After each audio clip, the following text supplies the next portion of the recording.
खरं तर प्रत्येक घरटी एखाद दुसरी व्यक्ती हा योगाभ्यास करत असते आणि ते खरं तर आपल्या एक हिंदू संस्कृतीमधील एक अतिशय महत्त्वाचं अंग आहे.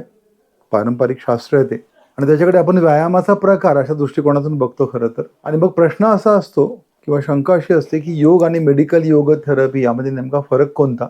किंवा चिकित्सेच्या दृष्टिकोनातून मेडिकल योग थेरपी हे एक वेगळे शास्त्र आहे का? अशी शंका असते खरं तर. तर मित्रांनो, योग हे एक पारंपरिक शास्त्र आहे आणि ते स्पेशली शारीरिक, मानसिक, बौद्धिक किंवा त्याच्याही पलीकडे जाऊन ते एक आध्यात्मिक पातळीवर कार्य करणारं शास्त्र आहे. आणि त्याच्यामध्ये विशिष्ट आसनं, प्राणायाम किंवा ध्यानधारणा याचा एक उत्तम समन्वय साधला जातो. एकूणच काय तर स्वास्थ्य टिकविण्यासाठी ते केलेला प्रयत्न आहे. परंतु मेडिकल योग थेरपीमध्ये खरं तर एक वेगळा आशय अपेक्षित आहे. चिकित्सेच्या दृष्टिकोनातून किंवा एखादा रुग्ण पूर्णपणे बरा व्हावा या उद्देशाने वेगवेगळ्या आसनांचा अभ्यास म्हणजे शास्त्रपूर्ण अभ्यास म्हणूयात.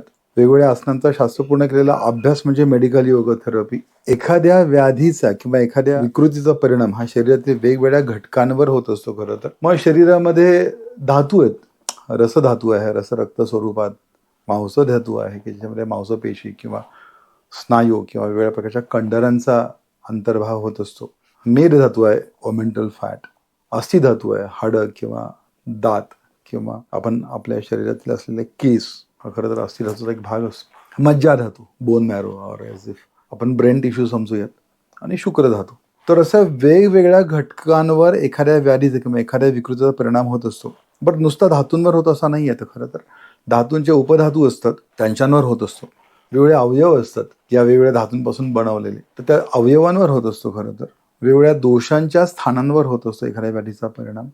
आणि हा संपूर्ण परिणाम व्यवस्थित लक्षात घेऊन शरीरातील वेगवेगळ्या धातूंची कार्यक्षमता वाढावी, वेगवेगळ्या अवयवांची कार्यक्षमता वाढावी, वेगवेगळ्या अवयवांचं बल वाढावं किंवा इवन दोषस्थान वेगवेगळ्या जी स्थानं सांगितले दोषांची त्या स्थानांवर व्याधीचा परिणाम लक्षात घेऊन त्या स्थानांचं बल वाढावं, त्यातील दोष कमी व्हावे या उद्देशाने खरं तर विशिष्ट आसनांचा शास्त्रपूर्ण केलेला अभ्यास आणि तो सुद्धा म्हणजे चिकित्साशास्त्र समोर ठेवून किंवा शास्त्र समोर ठेवून तो अभ्यास केला जातो. त्याला खरं तर मेडिकल योग थेरपी असं म्हटलं जातं.